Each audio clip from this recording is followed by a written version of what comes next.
Hi, guys. This is Latanya Jenwright once again, and I'm excited to come before you, ladies and gentlemen, to share the reasons why, as a school teacher, you can also work from home. I started in this industry and I was a school teacher coming into this industry. I did not quit teaching the moment I got started. I continued to teach. So we want to share with you, why does it make sense to as a school teacher to have your very own home-based business and work from home? Well, ladies and gentlemen, as school teachers, one thing we do know is we know what work means. And I'm not saying other industries don't know what work means, but as a teacher, you have to have a sense of not just book knowledge, but you have to have the knowledge and skill to be able to, look at a situation or look at a situation in your classroom and be able to react instantaneously, so to speak. It's not always where you have the, let me grab the book and let's see what the book says about this. There is no book. And if there was a book, I think most teachers would probably push it to the side, because in this arena of teaching and education, our children change every single year. There's no way around it. Technology has completely consumed our children. So instead of us living in the Stone Ages or in the Dark Ages, we are innately realizing that, you know what, I cannot live back in 1980 and we're in 2018 with how I teach my children and how I approach my children in my classroom. So we are inherently used to change. We are inherently used to making adjustments with things that happen in our atmosphere. So with that being said, ladies and gentlemen, when I talk about having your own home-based business, yes, it sounds like it's out of the norm. It sounds like it's outside of that comfort zone. And as a teacher, I don't think there's a such thing as a comfort zone. It's an uncomfortable zone, and it's perfectly fine to have that, because that's how we learn to think on our feet.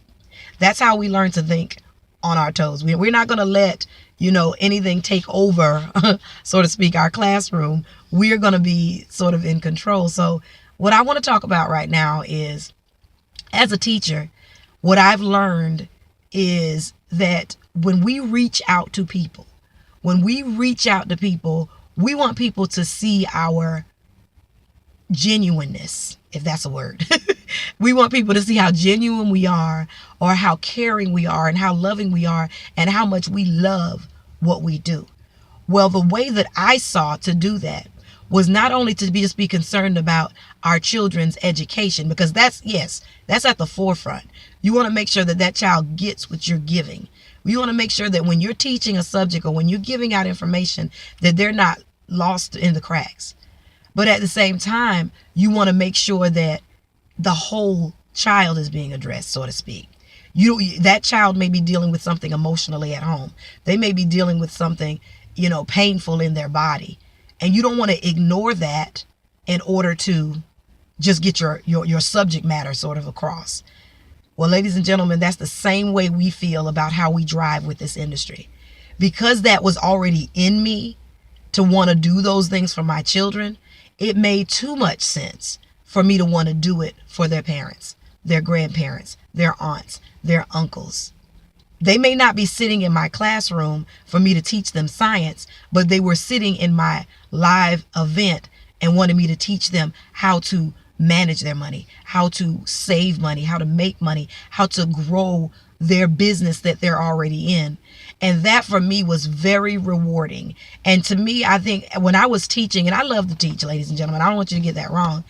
I felt like I was limited as far as what I can do within my four walls when it came down to how I can help my students. And I lived in the poorest county in the entire state of South Carolina, in a county where people, literally, kids went to bed hungry. You know what I'm saying? They went to bed hungry. They had no choice. I had a student in my classroom.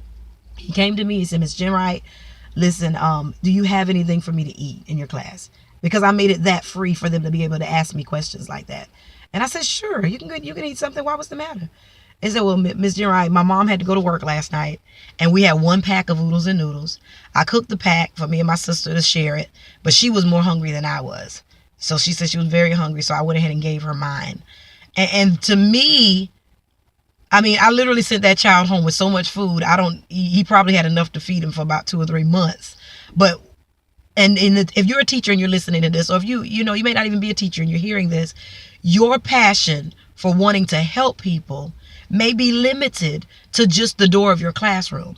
Now, that was one student. What if there was 5 other students, 10 other students? That student just came to me and told me that.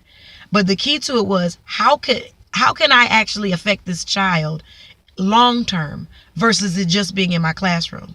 Well, the only way I can do that is by reaching out to mom, reaching out to dad, reaching out to aunt, uncle. How do I do that? I have to be on a scale where they're willing to receive me. I can't just go knock on their door and say, here's some food. I want to teach them how to fish. We heard, all of us probably heard of the saying, if you give a man a fish, they'll eat for a day. But if you teach them how to fish, they'll eat for a lifetime. I wanted to be able to teach men how to fish. And in that instance, I was introduced to this industry, introduced to a way to make money from home with the same passion that I was using to teach with. I put that passion into this business because I had a mission. And by my 6th month, I replaced that income as a school teacher. And at the end of that school year, I knew what I needed to do. Now, I'm not telling anybody on here to leave teaching. Matter of fact, stay in the classroom is perfectly fine. Only those that are looking to leave, maybe because of retirement, maybe because of, any other issues that you'd like to go. But that was my thing. I needed to be in the living rooms of people who needed to change their financial future forever, so that their kids would not come to school hungry, so that I wouldn't have to just send them home with some food and hope that somebody didn't just come take it. So that's my passion. That's my desire. And you can do it as well. If you're a teacher, an educator, a principal, a guidance counselor, and you're watching this video and you love helping people, especially children, contact me today. Contact me. Let's partner up so I can show you how we go in families' homes and we change their lives forever. And I'm loving it. Absolutely loving it. I love doing it. I love helping people win in a big time way. And I want you to have the same feeling that I'm feeling right now with helping people win. So thank you so much for taking time out of your schedule to watch this video. I want you to click that subscribe button below. I want you to click it, and I want you to subscribe and get the information that I'm giving you so that way you can share it with others, ladies and gentlemen. We're on a mission. We're going to help others win in a big time way. Thank you so much for watching this video. Have a blessed day, everyone.